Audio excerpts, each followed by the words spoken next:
আপনারা হয়তো জানেন না, এই জানানোর লোভটুকু আমি সম্বরণ করতে পারলাম না। সে ইউনিভার্সিটি থেকে স্বর্ণপদক পাচ্ছে, আর এত বড় একটা ঘটনাকেই আমরা পালন করতে চলেছি।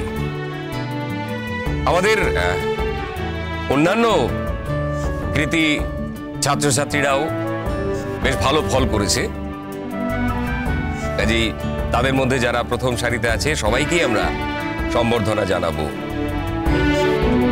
আমাদের ছাত্রছাত্রীরা আমাদের এই কলেজের সম্মানকে এগিয়ে নিয়ে চলেছে বছরের পর বছর ধরে। ঐতিহ্যকে তারা বহন করে চলেছে। সেই সব ছাত্রছাত্রী আমাদের সন্তানেরই মতো,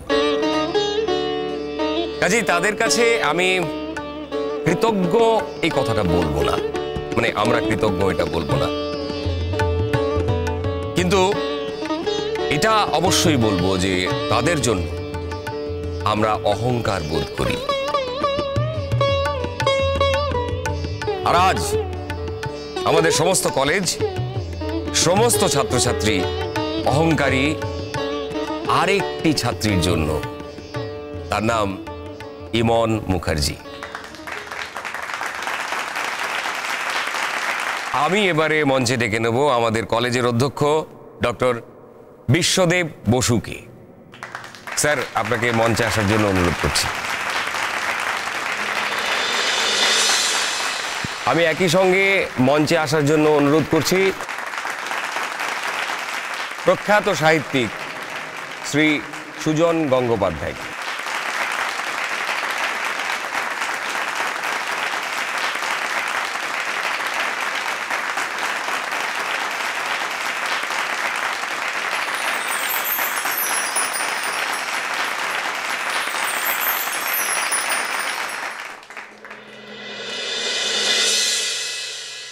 আমি এবারে প্রদীপ প্রজ্বলনের জন্য যে সমস্ত ছাত্রছাত্রী দায়িত্বে রয়েছে তাদের মঞ্চে ডেকে নিচ্ছি এবং সেই সঙ্গে অনুরোধ করছি আমাদের অধ্যক্ষ মহাশয়কে প্রদীপ জ্বালিয়ে আজকের এই অনুষ্ঠানের শুভ সূচনা করার জন্য।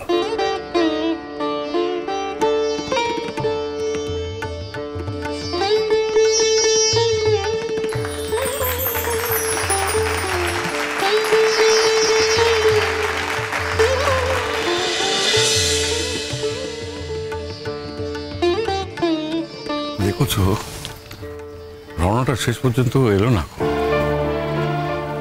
আমি ভেবেছিলাম অন্তত অনুষ্ঠানের সময়টাতে আসবে, তাও এলো না।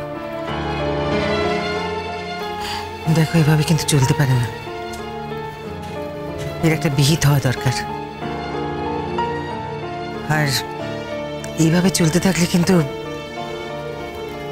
মেয়েটাকে তুমি হারাবে, মেয়েটাকে আর এই বাড়িতে রাখতে পারবে না, আমি তোমাকে বলে দিচ্ছি। কি করবো বলো, ও কি কার কথা শোনে? ও নিজে যেটা ভাবে যে সেটাই ঠিক মনে করে। হ্যাঁ, উনি কারোর মতামতকে সম্মান জানিয়েছে না, সেটা যেমন ঠিক তেমনি আমার মনে হচ্ছে এই যে অন্যায়টাও করছে এটাও তো কখনো আগেও করেনি, আর এখন যে করছে সেটা কেন করছে সেটাও বোধহয় জানা দরকার আমাদের। তুমি তো বাবা, তোমার মনে হয় না যেটা তুমি ছাড়া আর কেই বা জানতে চাইবে? দেখো, অন্যায় যে করছে সেটাই আমার মনটা কিছুতেই মানতে চাইছে না।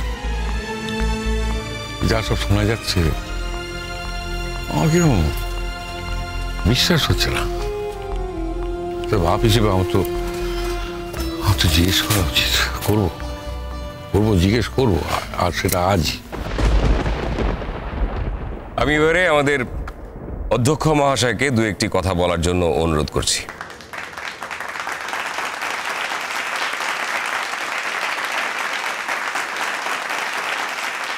নমস্কার। নমস্কার।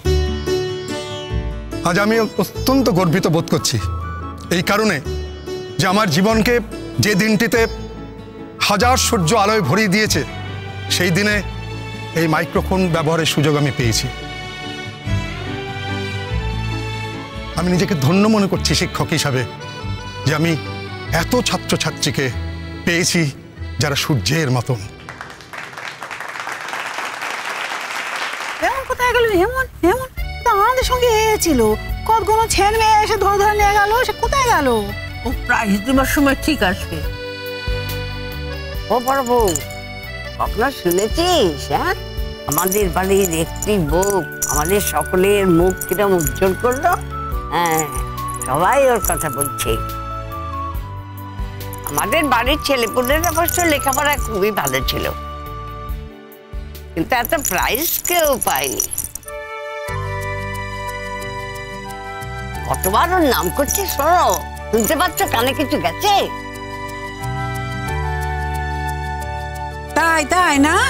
ও তা এখন তো সে কথা ভুলে চলবে নিকো, যে আমাদের রনও খুব ভালো ছেলে, আর আমাদের বাদশাহ সে কি লেখাপড়া খাওয়া ছিল নাকি? সে খুব ভালো।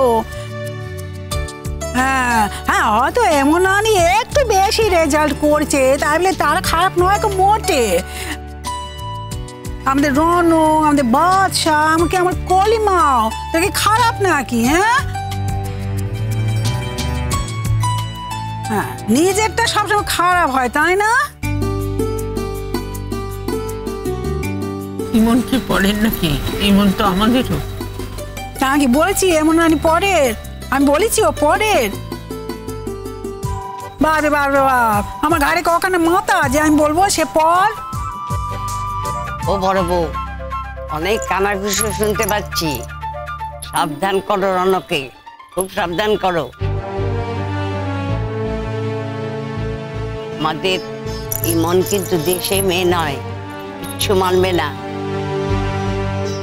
হ্যাঁ, সংসার করার জন্য এসব মানবে না। ওর আত্মসম্মান বোধ প্রখর, ওর আত্মসম্মানে ঘা লাগলে ও কিন্তু কিছুতেই ছাড়বে না, তাহলে ও সবকিছু ছেড়েই চলে যাবে। তা আমি কি বলবো বল দিকনি? ওদের ব্যাপারে আমি কি বলতে যাব? ওদের গন্ডগোলের মধ্যে আমার ঢোকাতে ঠিক নাকি? চিরকাল সব ব্যাপারে ঢুকেছে, এখন আসল সময় আমি বলছি আমি ঢুকবো না। তা আমি ঢুকেছি তো কি করবো? হ্যাঁ, আমি কি করবো? তোমাদের ব্যাপার, তোমরা ঢোকো না, আমাকে উস্কাচ্ছ কেন?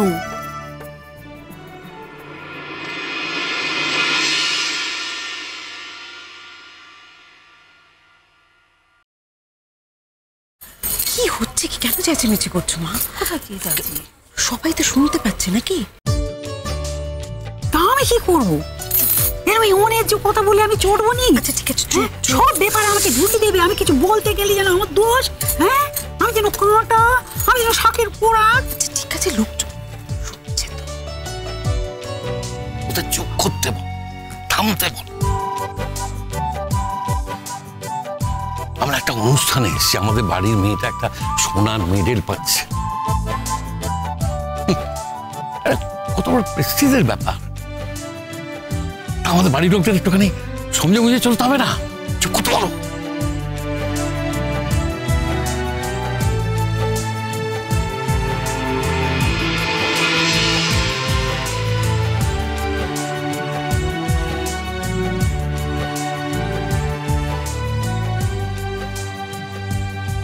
কি হয়েছে বড় মামি?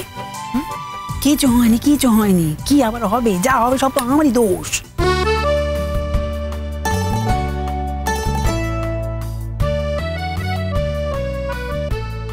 আচ্ছা শোনো না, এসব দোষ গুণের বিচার পরে হবে, এখন কি এসব কথা বলার জায়গা বলো তো? ওই তো প্রিন্সিপালের কথা বলা শেষ হয়ে গেছে,